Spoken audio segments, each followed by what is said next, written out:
Hello everyone, আসসালামু আলাইকুম। সবাই কেমন আছেন? আশা করি সবাই ভালো আছেন। আলহামদুলিল্লাহ, আমিও ভালো আছি। নতুন একটি দিনে আবারও চলে আসলাম আপনাদের সাথে গল্প আড্ডা দিতে। তো আপনারা সবাই অবশ্যই বলবেন আপনাদের দিনটি কেমন কাটলো আজকে। তো আজকের দিনটি হচ্ছে আমরা সবাই মিলে পিকনিক করেছিলাম, তো তার একটা ছোট্ট একটা ভিডিও করে ফেলেছি আপনাদের সাথে শেয়ার করার জন্য। তো পিকনিকের সকালবেলাটা এক কাপ চা দিয়ে শুরু করলাম, আর দিনটি ছিল অনেক সুন্দর, আবহাওয়াটাও ছিল অনেক সুন্দর। তো আমার জানলা দিয়ে একটু দেখালাম, আমার জানলায় দেখুন কি সুন্দর আমি গাছ লাগিয়েছি। বারান্দা নেই, যার কারণে জানলার পাশে গাছ লাগিয়েছি আর পরিবেশটা দেখছি আর চা খাচ্ছি। তো আমার মতো কে কে আছো যারা দিনের শুরুতে এক কাপ চা না খেলে কাজ করার মন মানসিকতাটাই থাকে না। তো এখন যাচ্ছি সবার থেকে টাকা উঠাতে। তো পিকনিক খাওয়ার জন্য সবার থেকে টাকা নিয়েছি, তো সবাই টাকা দিচ্ছে। তো আমরা মোট 9 জন একসাথে পিকনিক খাবো। তো আমরা এক বাসায় কয়েকটা রুম আছে, তো সবাই মিলে একসাথে পিকনিক খাবো, বিরিয়ানি রান্না করব, তার জন্য টাকা তুললাম। তো টোটালি টাকা হয়েছে আমাদের কিন্তু 1000, আর ওগুলো ছিল বাড়তি টাকা। তো এখন চলে যাচ্ছি বাজার করার জন্য। নিজেরা পিকনিক খেলে নিজেরা যদি সব না করি তাহলে কিন্তু একটুকু ভালো লাগে না। তো আসলাম মুরগির দোকানে মুরগির কেনার জন্য। তো মাপ মতো মুরগি পাচ্ছিলাম না, চাইছিলাম ছোট ছোট 2টা নিব, বাট পাইনি। তো বড় থেকেই একটা দিয়ে দিল। তো বড় 3 কেজি মুরগি নিলাম। তো মুরগি নেওয়ার পর ওই দোকান থেকেই তারপর বাকি যা সদাইপাতি লাগবে, চাল, তারপর হচ্ছে বিরিয়ানির মশলা, তারপর বিভিন্ন ধরনের আরও মশলা, তারপরে হচ্ছে রাঁধুনি গুঁড়া মশলা, এগুলো সব কিছুই কিনে নিয়েছি। তারপরে তেলটাও কিনে নিয়েছি, আদা রসুনও কিনে নিয়েছি। তারপর হচ্ছে বাকি ছিল শসা, কাঁচামরিচ, লেবু, এগুলো সালাতের জন্য লাগবে, তো ওগুলো কিনে নিয়েছি। মোট কথা যা যা লাগবে বিরিয়ানি রান্না করতে সব কিছু কিনে নিয়েছি। শুধু জাস্ট ঘর থেকে আমরা আলুটা দিছি, সব ঘর থেকে আলু আর পেঁয়াজটা আর কি ঘর থেকে নিয়েছি, আর বাদ বাকি সব আমরা কিনে নিয়েছি 1000 টাকার মধ্যে। তো আর 15 টাকা লাগছিল, এটা আবার আমরা ভরে তারপরে কিনে বাজার কমপ্লিট করে তারপরে বাসায় চলে আসলাম।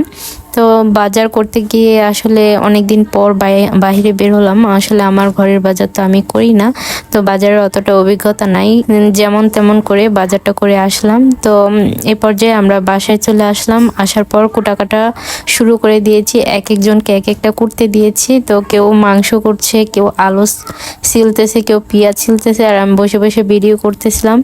তা আমিও কিন্তু কাজ করেছি, আদা রসুন বাটছি, তারপর হচ্ছে জিরা মশলা সব বাটাবাটি আমি করছি, আর ওরা শুধু কুটে দিছে। তো আমরা কিন্তু সবাই মিলে একসাথে অনেক আনন্দ করেছিলাম। সব কিছু আসলে ভিডিও করা যায় না, যেটুকু পেরেছি অতটুকু আর কি করার চেষ্টা করেছি আপনাদের সাথে শেয়ার করার জন্য। আপনারাও চেষ্টা করবেন এরকম মাঝে মধ্যে পিকনিক করার, সবাই মিলে রান্না করে খেলে আসলে অনেকটা মজা লাগে। আর অল্প টাকার ভিতরে জাস্ট আমরা 120 টাকা করে উঠাইছি 9 জন। তো অল্প টাকার ভিতরে অনেক কিছু কিনে বিরিয়ানি রান্না করছি, যেটা আপনি যদি কিনতে যান তাহলে এখানে নিম্নে 2-3 হাজার টাকার বিরিয়ানি হবে, যে আমরা 1000 টাকার ভিতরে রান্না করেছি। তো আমরা মধ্যবিত্ত পরিবারে কিন্তু প্রত্যেক মাসে আমাদের ঘরে বিরিয়ানি, মাংস এগুলো খাওয়া হয় না। তো মাঝে মধ্যে যদি সবাই মিলে এইভাবে বিরিয়ানির প্রোগ্রাম করি তাহলে কিন্তু মন্দ হয় না, সবাই খেতেও পারে, আনন্দও করা যায়। তো বিরিয়ানি কিন্তু রান্না করছে আমার শাশুড়ি মা, উনি কিন্তু অনেক সুন্দর বিরিয়ানি রান্না করতে পারে। তো আমরা তার হাতেই রান্না করাইছি, আমরা শুধু সব কিছু রেডি করে দিয়েছি, তো উনি বসিয়ে দিয়েছে। তো আমরা এখনও সবাই অনেক কাঁচা রান্না বাড়াই, তো তার জন্য অতটা রিস্ক নেইনি, তাই আমার শাশুড়ি মাকে দিয়ে রান্না করালাম। তো এই ফাঁকে আমি সালাদ কেটে নিয়েছি। তো আমি কিন্তু পুরো ভিডিওটা করতে পারিনি রান্নার, কারণ হচ্ছে অনেক কাজ ছিল, তারপরে ঘরেরও কাজ ছিল, আবার তাসফিয়াকে নিয়ে ভিডিও করা অনেকটা কষ্টকর।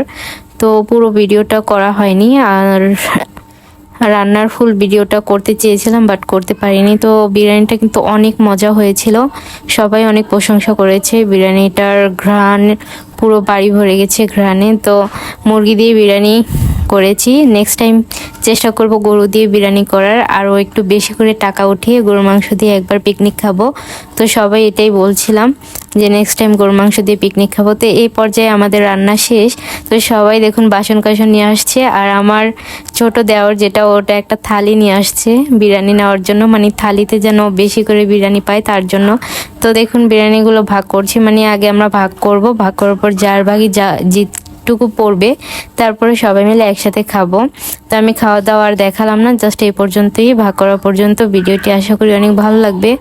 যদি ভিডিওটি ভালো লাগে অবশ্যই একটা লাইক দিয়ে চ্যানেলটিকে সাবস্ক্রাইব করে রাখবেন, এরকম আরও নতুন নতুন ভিডিও পাওয়ার জন্য। ধন্যবাদ সবাইকে।